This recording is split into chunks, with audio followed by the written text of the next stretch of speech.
दोस्तों, क्या लोन लेना सच में बेवकूफी है? क्या कर्ज सिर्फ गरीबों को और गरीब बनाता है? बचपन से हमें यही सिखाया गया है, बेटा कर्ज मत लेना, क्रेडिट कार्ड से दूर रहना, जितनी चादर हो उतने ही पैर फैलाना, जॉब ही सबसे सुरक्षित रास्ता है। लेकिन जरा सोचिए, अगर कर्ज इतना ही बुरा होता तो दुनिया के सबसे अमीर लोग लोन और डेट का इस्तेमाल क्यों करते? क्यों अरबपति बैंक से पैसा उठाकर और भी अमीर बन जाते हैं?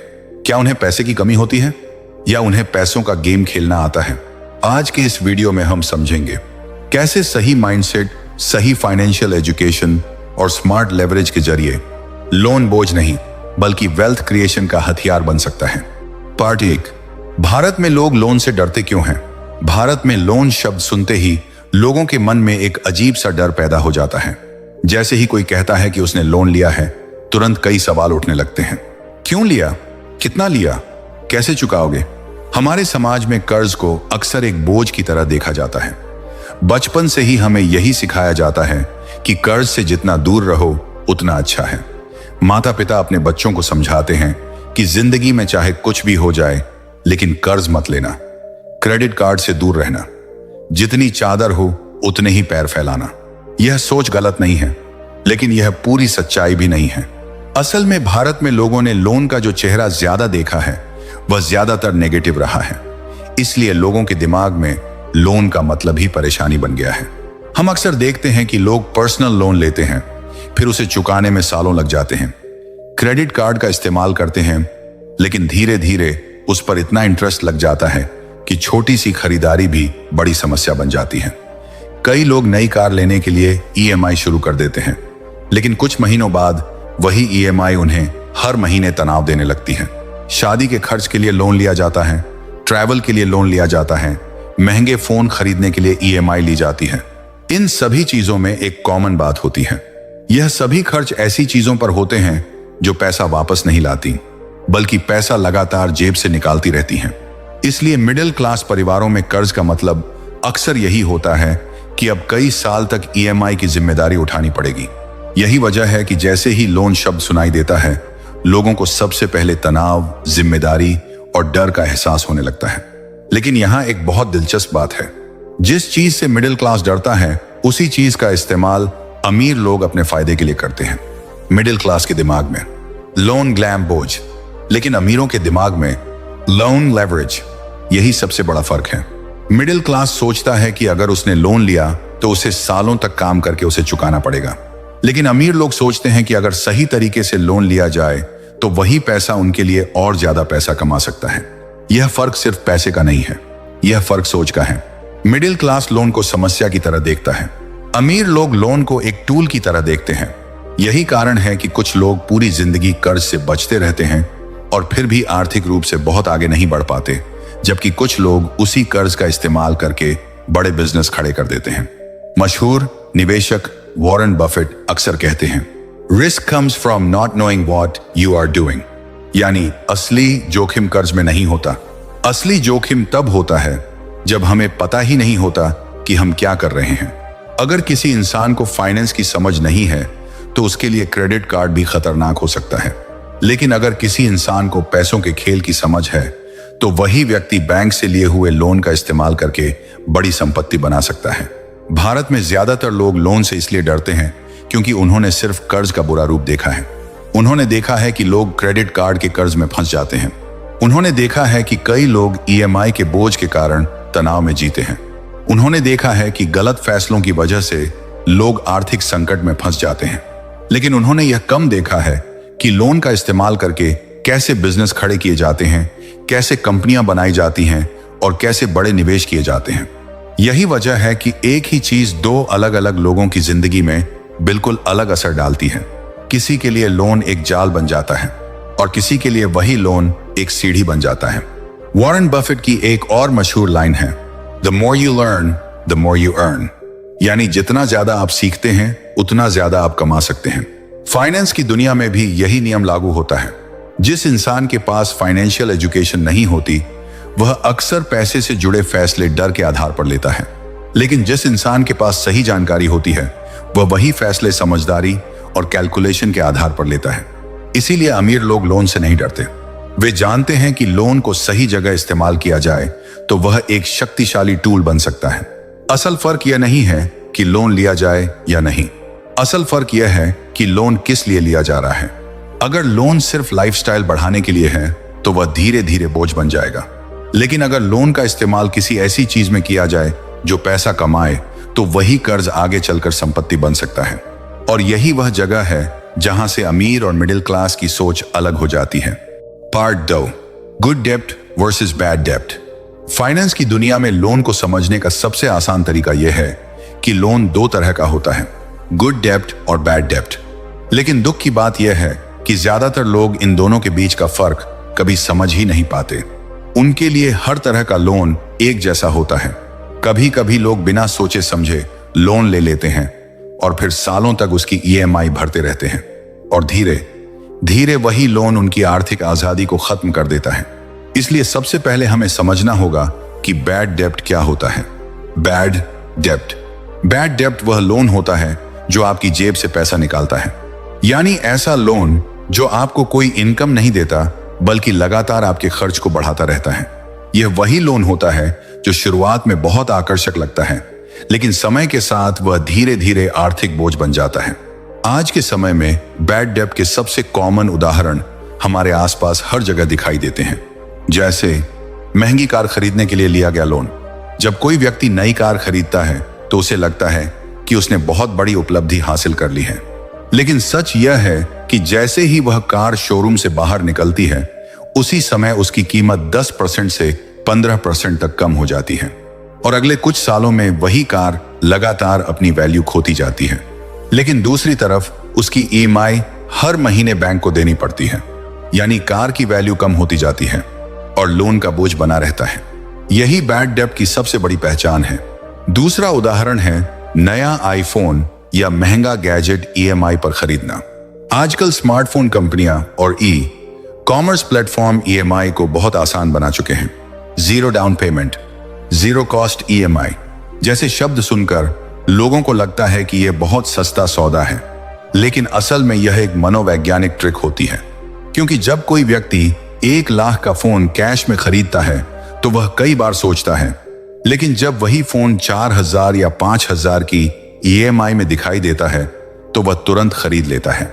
लेकिन सच यह है कि फोन एक डिप्रिशिएटिंग एसेट है। उसकी वैल्यू समय के साथ तेजी से कम होती जाती है। 1 साल बाद वही फोन आधी कीमत का रह जाता है, लेकिन EMI उतनी ही रहती है। यानी आपने लोन लेकर ऐसी चीज खरीदी जिसकी कीमत हर दिन घट रही है। इसी तरह क्रेडिट कार्ड से शॉपिंग करना भी बैड डेब्ट का एक बड़ा उदाहरण है। क्रेडिट कार्ड अपने आप में बुरा नहीं है, लेकिन जब उसका इस्तेमाल बिना प्लानिंग के किया जाता है तो वह बहुत खतरनाक हो सकता है। अगर कोई व्यक्ति समय पर पूरा बिल नहीं चुकाता तो क्रेडिट कार्ड पर 30% से 40% तक सालाना इंटरेस्ट लग सकता है। यानी अगर आपने 1 लाख का खर्च किया और समय पर पेमेंट नहीं किया तो कुछ ही महीनों में वह रकम बहुत बड़ी हो सकती है। इसी तरह ट्रैवल के लिए लिया गया लोन भी अक्सर बैड डेब्ट बन जाता है। ट्रैवल करना बुरा नहीं है, घूमना फिरना जीवन का एक हिस्सा है, लेकिन जब कोई व्यक्ति सिर्फ सोशल मीडिया पर दिखाने के लिए या कुछ दिनों की खुशी के लिए लोन लेता है तो वह फैसला लंबे समय में आर्थिक परेशानी बन सकता है। क्योंकि ट्रैवल से यादें जरूर बनती हैं, लेकिन वह पैसा वापस नहीं आता। यानी लोन तो रह जाता है, लेकिन उससे कोई इनकम पैदा नहीं होती। बैड डेब्ट की सबसे बड़ी समस्या यही है कि वह धीरे धीरे आपकी आर्थिक क्षमता को कमजोर कर देता है। हर महीने EMI देने की आदत इंसान को धीरे धीरे लोन के चक्र में फंसा देती है। पहले कार की EMI, फिर फोन की EMI, फिर क्रेडिट कार्ड का बिल, फिर नया पर्सनल लोन, और देखते ही देखते इंसान का ज्यादातर पैसा सिर्फ लोन चुकाने में चला जाता है। यही कारण है कि कई लोग अच्छी सैलरी कमाने के बावजूद भी आर्थिक रूप से आगे नहीं बढ़ पाते। उनकी इनकम बढ़ती रहती है, लेकिन उनके खर्च और लोन उससे भी तेज बढ़ते रहते हैं, और धीरे धीरे वे एक ऐसे चक्र में फंस जाते हैं जहां वे लगातार काम तो करते हैं, लेकिन आर्थिक आजादी उनसे दूर होती चली जाती है।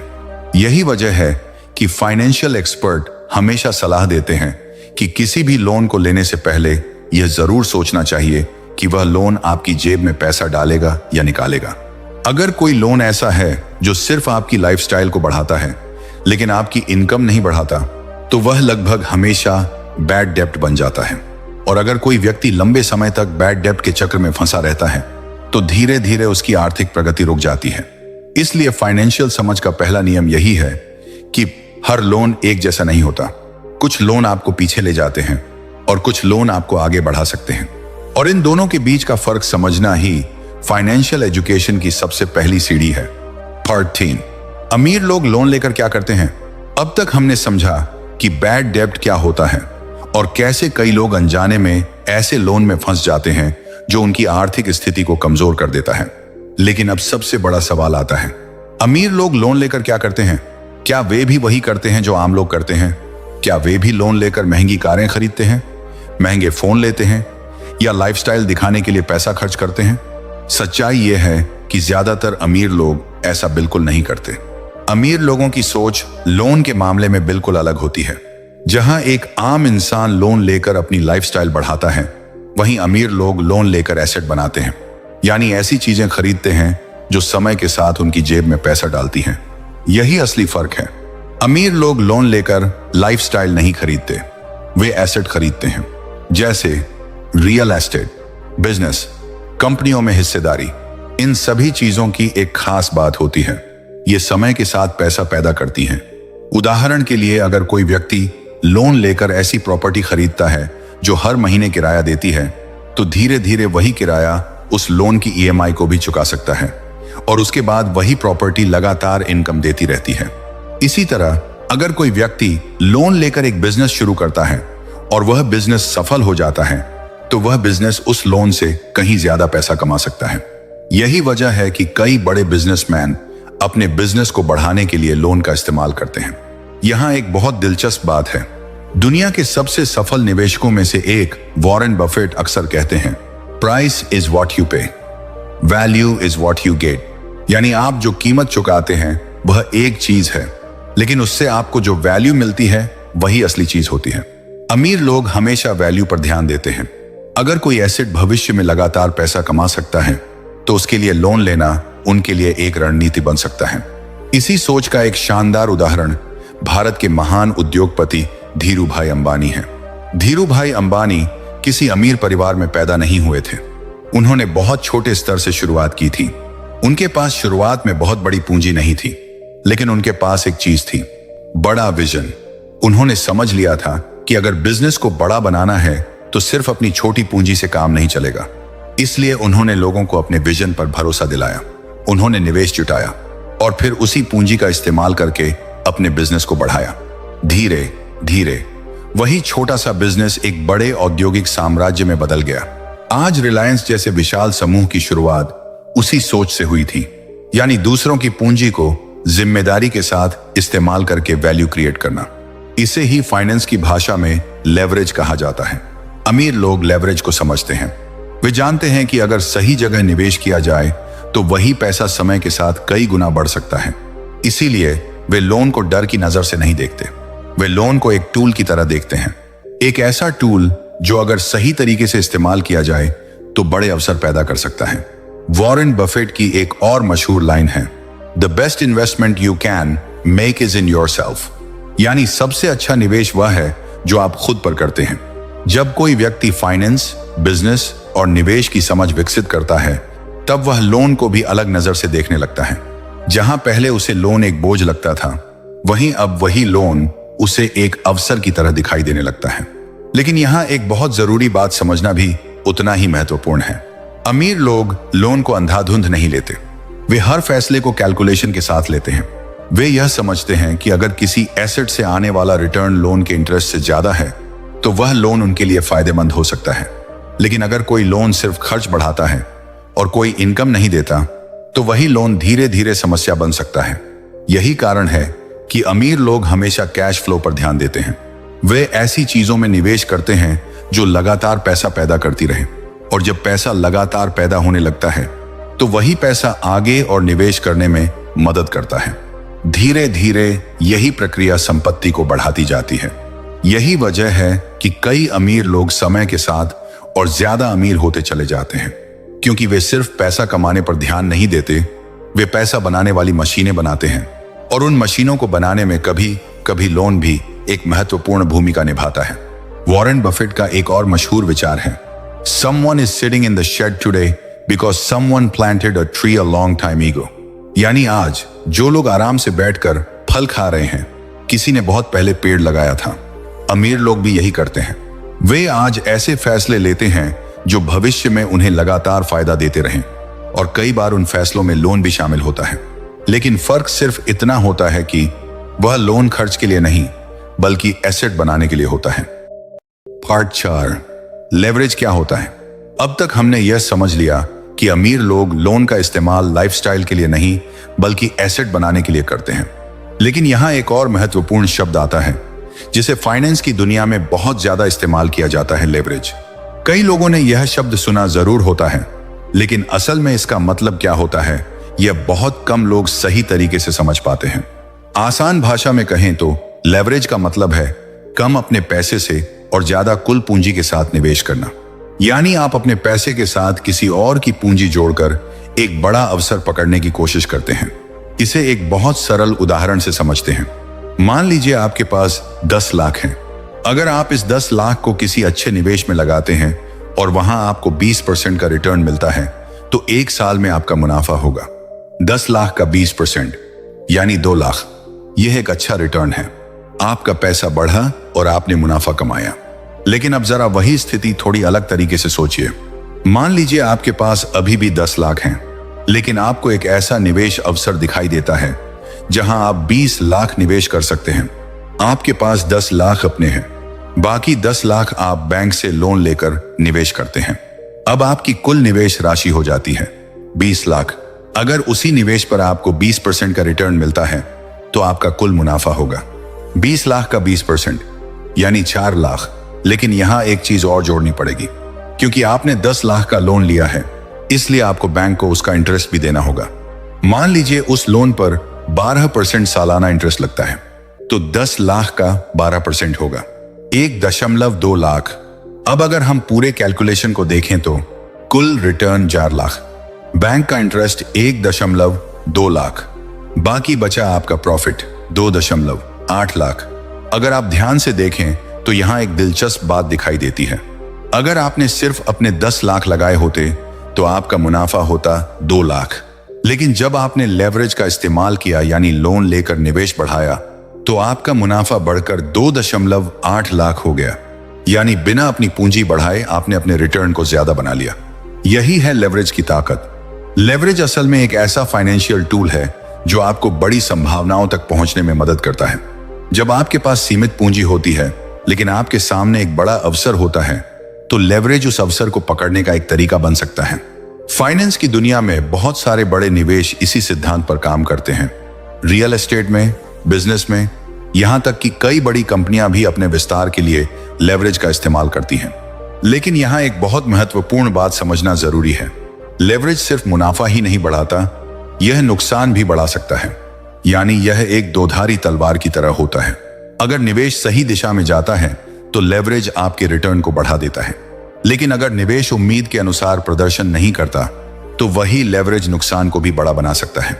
उदाहरण के लिए, अगर आपने 20 लाख निवेश किए लेकिन उस पर रिटर्न 20% की जगह सिर्फ 10% मिला, तो आपका कुल रिटर्न होगा 20 लाख का 10% यानी 2 लाख।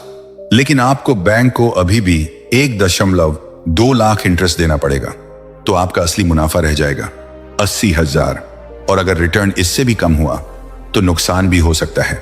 इसलिए समझदार निवेशक लेवरेज का इस्तेमाल बहुत सोच समझ कर करते हैं। वे सिर्फ इस उम्मीद में लोन नहीं लेते कि शायद फायदा हो जाएगा। वे पहले पूरी कैलकुलेशन करते हैं। वे यह देखते हैं कि निवेश का संभावित रिटर्न कितना हो सकता है। वे यह समझते हैं कि सबसे खराब स्थिति में क्या हो सकता है, और उसके बाद ही लेवरेज का फैसला लेते हैं। लेवरेज का असली फायदा तब होता है जब निवेश से मिलने वाला रिटर्न लोन के इंटरेस्ट से ज्यादा हो। अगर ऐसा होता है तो समय के साथ वही लेवरेज आपकी संपत्ति को तेजी से बढ़ाने में मदद कर सकता है। लेकिन अगर ऐसा नहीं होता तो वही लेवरेज धीरे धीरे आर्थिक बोझ बन सकता है। इसलिए फाइनेंस की दुनिया में लेवरेज को हमेशा समझदारी के साथ इस्तेमाल करने की सलाह दी जाती है, क्योंकि लेवरेज अपने आप में न अच्छा है और न बुरा। असल फर्क इस बात से पड़ता है कि उसे किस तरह इस्तेमाल किया जा रहा है। अगर लेवरेज का इस्तेमाल सही अवसर के लिए किया जाए सही कैलकुलेशन के साथ किया जाए और सही जोखिम प्रबंधन के साथ किया जाए तो वही लेवरेज एक साधारण निवेश को एक मजबूत वेल्थ बिल्डिंग मशीन में बदल सकता है। और यही वजह है कि फाइनेंस की दुनिया में लेवरेज को अक्सर वेल्थ क्रिएशन का एक शक्तिशाली टूल माना जाता है। पार्ट 5, रियल एस्टेट में लेवरेज। अब तक हमने समझ लिया कि लेवरेज क्या होता है और कैसे सही तरीके से इस्तेमाल किया जाए तो यह आपके रिटर्न को बढ़ा सकता है। लेकिन अगर फाइनेंस की दुनिया में किसी एक जगह लेवरेज का सबसे ज्यादा इस्तेमाल होता है तो वह है रियल एस्टेट। रियल एस्टेट निवेश की दुनिया में लेवरेज एक बहुत आम और शक्तिशाली टूल है। दुनिया भर में लाखों निवेशक इसी रणनीति का इस्तेमाल करके अपनी संपत्ति को धीरे धीरे कई गुना बढ़ाते हैं। रियल एस्टेट की खास बात यह होती है कि यहां आपको पूरी प्रॉपर्टी की कीमत एक साथ अपनी जेब से देने की जरूरत नहीं होती। आप एक छोटी सी डाउन पेमेंट के साथ प्रॉपर्टी खरीद सकते हैं और बाकी पैसा बैंक से लोन के रूप में लिया जा सकता है।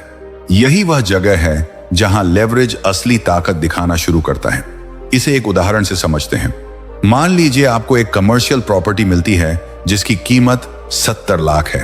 अब अगर आपको यह पूरी प्रॉपर्टी खरीदनी है तो आपको पूरे 70 लाख अपनी जेब से लगाने पड़ेंगे। लेकिन ज्यादातर लोग ऐसा नहीं करते, वे लेवरेज का इस्तेमाल करते हैं। मान लीजिए आप इस प्रॉपर्टी को खरीदने के लिए 10 लाख डाउन पेमेंट करते हैं, बाकी 60 लाख का लोन बैंक से लेते हैं। अब आपके पास 70 लाख की प्रॉपर्टी है, लेकिन आपकी जेब से सिर्फ 10 लाख गए हैं। यहीं से लेवरेज का खेल शुरू होता है। अब मान लीजिए कि वह कमर्शियल प्रॉपर्टी हर महीने 60,000 का किराया देती है। दूसरी तरफ बैंक को जो EMI आपको देनी है वह है 45,000 प्रति महीना। अब अगर हम इस स्थिति को देखें तो एक दिलचस्प चीज सामने आती है।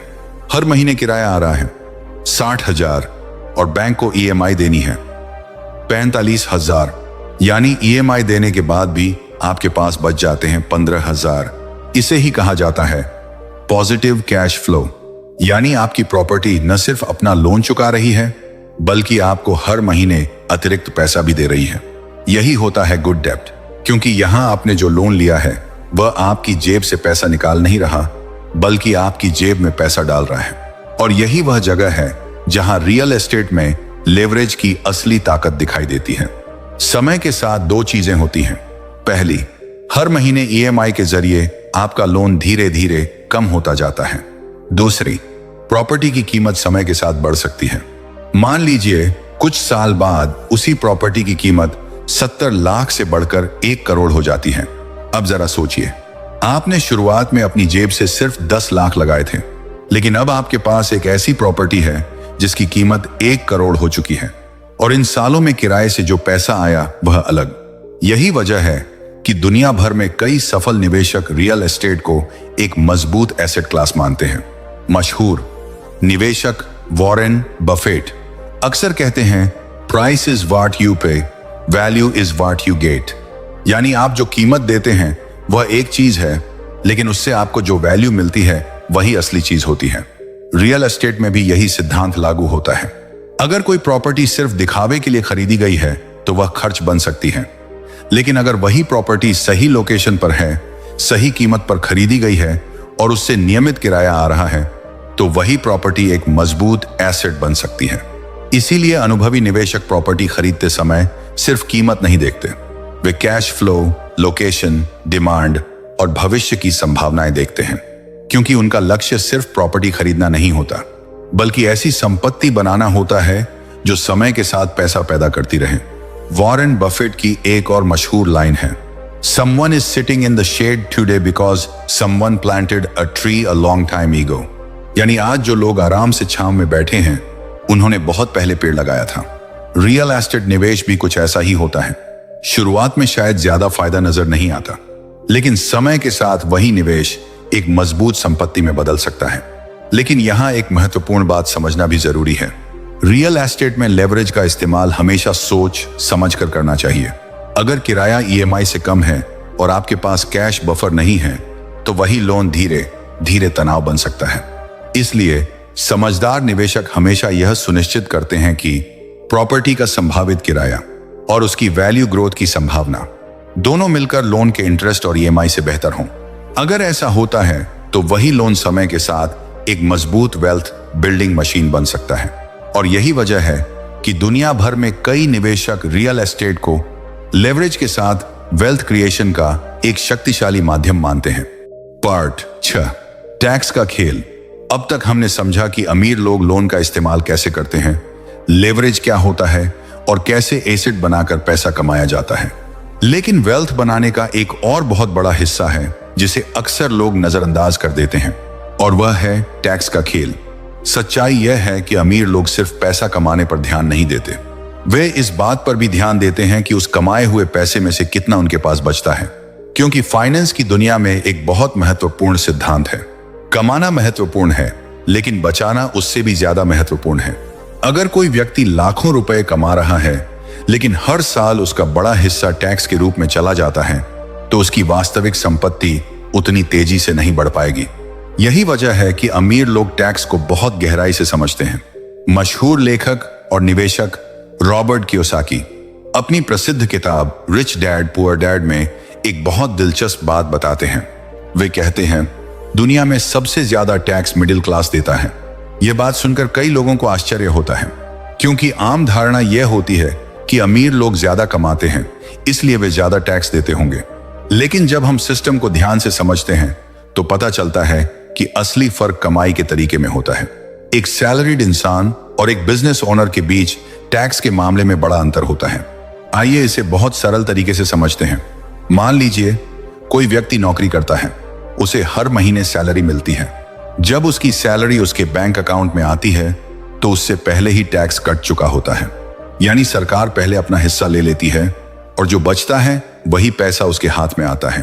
उस पैसे से उसे अपने सारे खर्च पूरे करने होते हैं, घर का किराया, बच्चों की पढ़ाई, खाना, बिजली, ट्रांसपोर्ट और बाकी सभी जरूरतें। यानी इस सिस्टम में क्रम कुछ ऐसा होता है, पहले कमाई, फिर टैक्स और फिर खर्च। अब जरा इसी स्थिति को एक बिजनेस ओनर के नजरिए से देखें। अगर कोई व्यक्ति बिजनेस करता है तो उसका सिस्टम थोड़ा अलग होता है।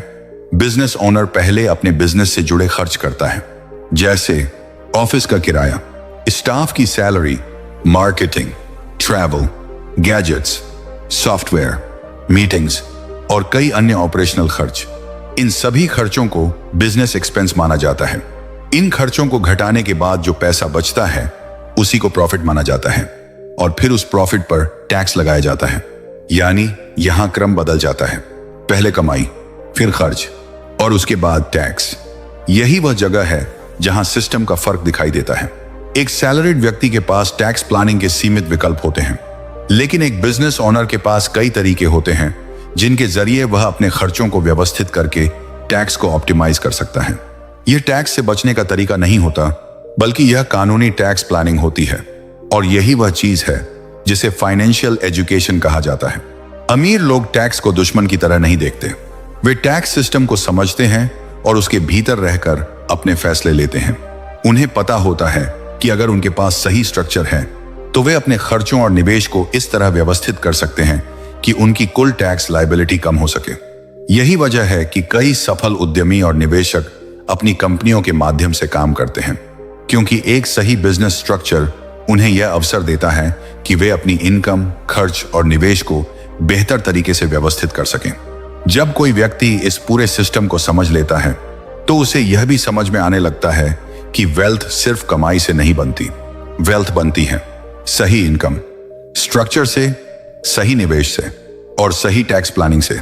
इसीलिए फाइनेंस की दुनिया में अक्सर कहा जाता है कि असली खेल सिर्फ पैसा कमाने का नहीं है, असली खेल है पैसे को समझदारी से मैनेज करने का। और जब कोई व्यक्ति टैक्स के इस खेल को समझना शुरू कर देता है तब उसे यह एहसास होता है कि वेल्थ बनाने के नियम वही नहीं हैं जो आमतौर पर स्कूल या कॉलेज में सिखाए जाते हैं। वेल्थ बनाने के नियम अक्सर फाइनेंशियल एजुकेशन से आते हैं और यही वजह है कि जो लोग इन नियमों को समझ लेते हैं वे समय के साथ अपने पैसे को बेहतर तरीके से बढ़ा पाते हैं। Part 7, other peoples money. अब तक हमने समझा कि अमीर लोग लोन का इस्तेमाल कैसे करते हैं, लेवरेज कैसे काम करता है और टैक्स सिस्टम को समझना क्यों जरूरी है।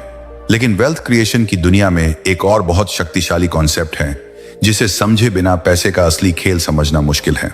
यह कॉन्सेप्ट है ओपीएम, ओपीएम का मतलब होता है अदर पीपल्स मनी, यानी दूसरों का पैसा। सुनने में यह थोड़ा अजीब लग सकता है, लेकिन सच यह है कि दुनिया के ज्यादातर बड़े बिजनेस और बड़ी कंपनियां इसी सिद्धांत पर बनी हैं। अगर हम ध्यान से देखें तो हमारी रोजमर्रा की जिंदगी में भी ओपीएम लगातार काम कर रहा होता है। मान लीजिए आप बैंक में पैसा जमा करते हैं। आप सोचते हैं कि आपका पैसा बैंक में सुरक्षित रखा हुआ है और उस पर आपको थोड़ा सा इंटरेस्ट मिल रहा है, लेकिन असल में बैंक उस पैसे को अपने पास खाली नहीं रखती। बैंक उसी पैसे को आगे किसी और व्यक्ति या बिजनेस को लोन के रूप में देती है। यानी आपका पैसा बैंक के लिए एक कैपिटल बन जाता है और वही पैसा किसी और के लिए ओपीएम बन जाता है। बैंक उस पैसे पर आपसे कम इंटरेस्ट देती है और जिसे लोन देती है उससे ज्यादा इंटरेस्ट लेती है। यही अंतर बैंक का मुनाफा बन जाता है। यानी बैंक असल में अपने पैसे से नहीं बल्कि दूसरों के पैसे से पैसा बना रही होती है। यही ओपीएम का सबसे सरल उदाहरण है। अब जरा इसे बड़े स्तर पर समझते हैं। दुनिया की लगभग हर बड़ी कंपनी किसी न किसी रूप में ओपीएम का इस्तेमाल करती है। जब कोई कंपनी शेयर मार्केट में लिस्ट होती है और लोग उसके शेयर खरीदते हैं तो वे असल में उस कंपनी को अपना पैसा दे रहे होते हैं।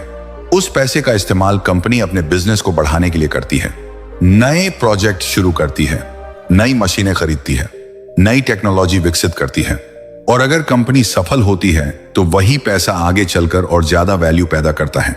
यानी कंपनी ने दूसरों के पैसे का इस्तेमाल करके अपना बिजनेस बड़ा किया। यही ओपीएम है।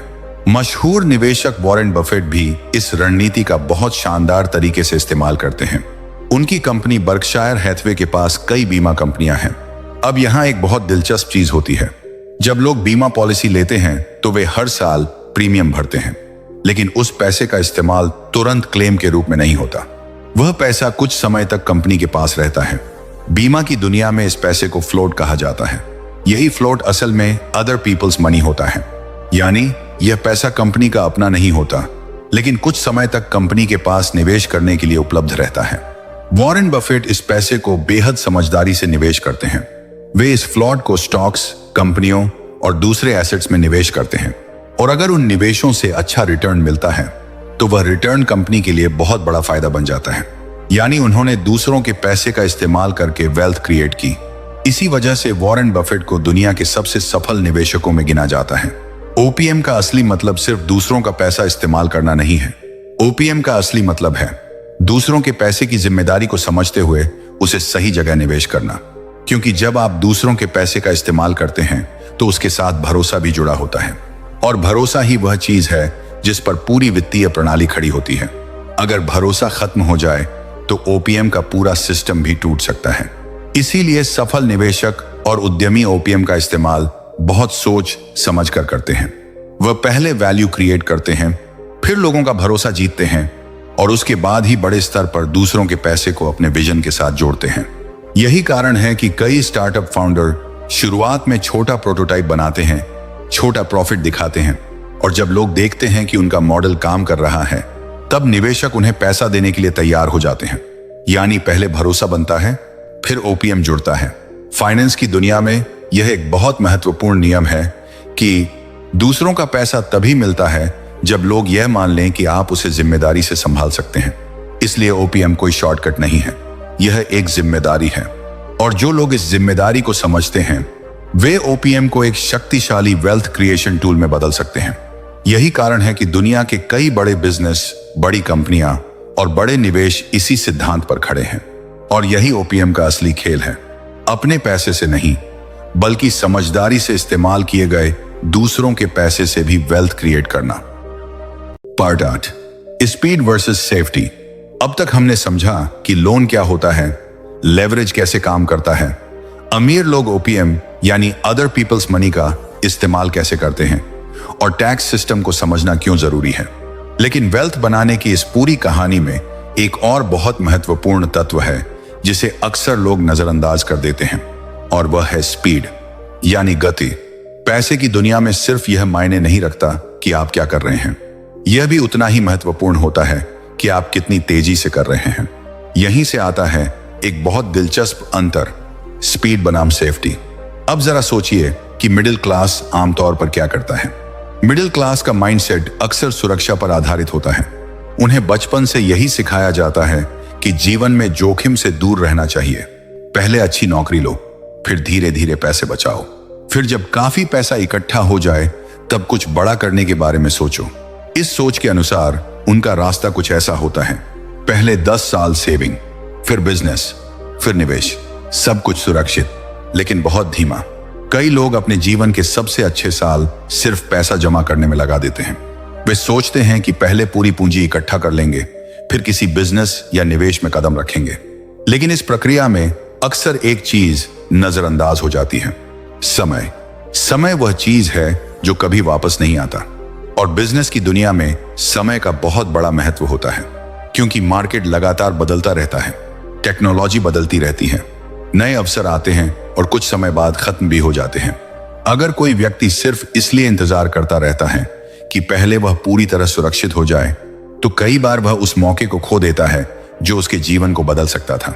यही वह जगह है जहां अमीर लोगों की सोच मिडिल क्लास से अलग हो जाती है। अमीर लोग भी जोखिम को समझते हैं, लेकिन वे सिर्फ सुरक्षा के बारे में नहीं सोचते, वे स्पीड के बारे में सोचते हैं। वे समझते हैं कि अगर कोई अवसर सही है तो उसे पकड़ने के लिए समय पर कदम उठाना जरूरी है। और कई बार यही वह स्थिति होती है जहां लोन एक महत्वपूर्ण भूमिका निभाता है। अमीर लोग अक्सर लोन का इस्तेमाल सिर्फ पैसे के लिए नहीं करते, वे लोन का इस्तेमाल समय खरीदने के लिए करते हैं। यानी वे उस अवसर को अभी पकड़ लेते हैं जिसके लिए बाकी लोग सालों तक इंतजार करते रहते हैं। बिजनेस की दुनिया में यह सिद्धांत बहुत स्पष्ट है। जो व्यक्ति जल्दी कदम उठाता है वह अक्सर मार्केट में पहले पहुंच जाता है, और जो पहले पहुंच जाता है उसे अक्सर सबसे बड़ा फायदा मिलता है। इस बात को समझने के लिए एक बहुत बड़ा उदाहरण है मुकेश अंबानी और उनका प्रोजेक्ट रिलायंस जियो। जब रिलायंस जियो लॉन्च हुआ तो उसने भारत के टेलीकॉम उद्योग को पूरी तरह बदल दिया। लेकिन इस प्रोजेक्ट के पीछे सिर्फ एक नई कंपनी नहीं थी, इसके पीछे एक बहुत बड़ा विजन और एक बहुत बड़ा जोखिम भी था। रिलायंस जियो को खड़ा करने के लिए हजारों करोड़ रुपए का निवेश किया गया, और इस निवेश का बड़ा हिस्सा कर्ज यानी लोन के रूप में लिया गया था। अब यहां एक महत्वपूर्ण सवाल उठता है, क्या मुकेश अंबानी के पास पैसे की कमी थी? नहीं, लेकिन वे यह समझते थे कि अगर वे सिर्फ अपनी मौजूदा पूंजी का इंतजार करेंगे और धीरे धीरे निवेश करेंगे तो मार्केट का अवसर हाथ से निकल सकता है। टेलीकॉम की दुनिया में टेक्नोलॉजी बहुत तेजी से बदल रही थी, डेटा का भविष्य तेजी से बढ़ रहा था, इंटरनेट का इस्तेमाल बढ़ रहा था, और यह वह समय था जब भारत में मोबाइल डेटा की क्रांति शुरू हो सकती थी। अगर रिलायंस जियो उस समय लॉन्च नहीं होता तो शायद कोई दूसरी कंपनी वह अवसर पकड़ लेती। इसलिए उन्होंने इंतजार नहीं किया, उन्होंने स्पीड चुनी, उन्होंने बड़े स्तर पर निवेश किया, इंफ्रास्ट्रक्चर बनाया, नेटवर्क तैयार किया और फिर जियो को पूरे देश में लॉन्च किया। परिणाम क्या हुआ? कुछ ही वर्षों में जियो भारत की सबसे बड़ी टेलीकॉम कंपनियों में से एक बन गई।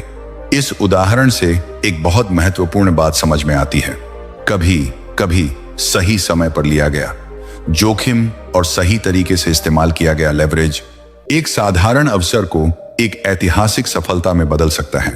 यही स्पीड और सेफ्टी के बीच का फर्क है। सेफ्टी आपको सुरक्षित रख सकती है, लेकिन स्पीड आपको आगे ले जा सकती है। इसका मतलब यह नहीं है कि बिना सोचे समझे जोखिम लिया जाए। इसका मतलब यह है कि जब कोई अवसर सही हो तो सिर्फ डर की वजह से उसे खो देना भी समझदारी नहीं होती। सफल उद्यमी अक्सर जोखिम को समझते हैं, लेकिन वे अवसर को भी पहचानते हैं। वे यह समझते हैं कि अगर सही योजना, सही रिसर्च और सही स्ट्रेटेजी के साथ कदम उठाया जाए तो वही निर्णय उनके जीवन की दिशा बदल सकता है। और यही कारण है कि कई बार अमीर लोग लोन का इस्तेमाल सिर्फ पूंजी के लिए नहीं करते, वे उसका इस्तेमाल समय और गति हासिल करने के लिए करते हैं, क्योंकि बिजनेस की दुनिया में कई बार जीत उसी की होती है जो सही समय पर सही कदम उठा लेता है।